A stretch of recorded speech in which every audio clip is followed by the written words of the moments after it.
Saudara-saudari sekalian, salam damai sejahtera dalam kasih Tuhan dan selamat berjumpa kembali dalam edisi renungan hari ini.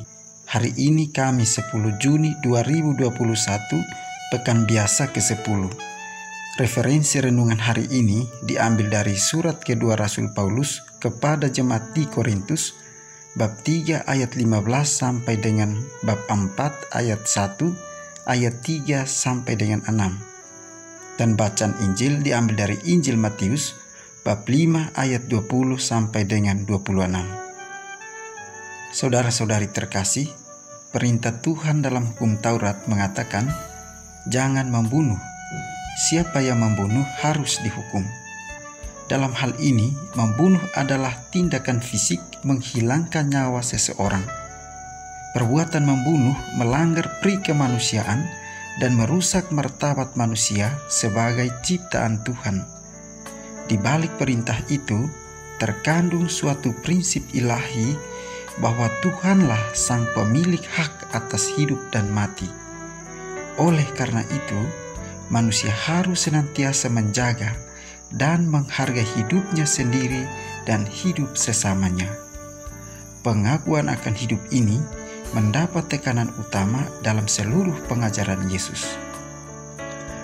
Saudara-saudari terkasih, selanjutnya Yesus menambahkan bahwa setiap orang yang marah terhadap saudaranya harus dihukum.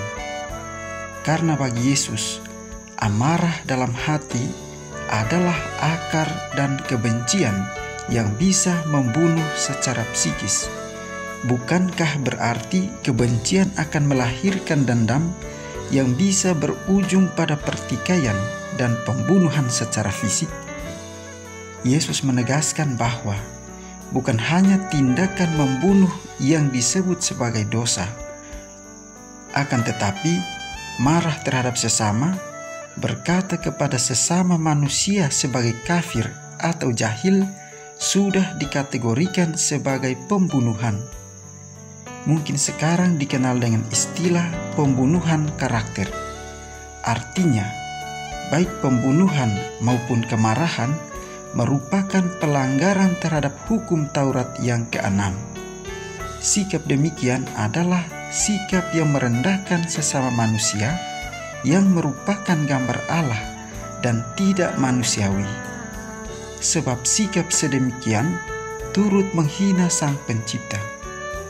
Maka Allah akan menghukum keras orang yang bersikap demikian. Saudara-saudari terkasih, terkadang kita manusia berpikir bahwa keyakinan orang lain yang berada di luar keyakinan kita disebut sebagai kafir. Hari ini melalui bacaan Injil, kita diingatkan bahwa menyebut orang lain kafir sangat dilarang oleh Yesus. Sebab itu, dalam kehidupan kita jangan menyebut orang lain kafir, karena hal itu merupakan salah satu dosa. Juga dalam kehidupan kita, sering menemukan orang-orang atau teman-teman, ataupun kita sendiri, terkadang mengeluarkan kata-kata jahil. Kita tidak menyadari bahwa kata-kata jahil yang keluar dari mulut itu dilarang oleh Yesus. Saudara-saudari terkasih, melalui warta gembira hari ini, kita diajak untuk menghormati keyakinan orang lain dengan jangan menyebut mereka kafir. Sebab jika kita menyebut mereka kafir, maka kita sudah berbuat dosa dan melanggar apa yang dikatakan oleh Yesus.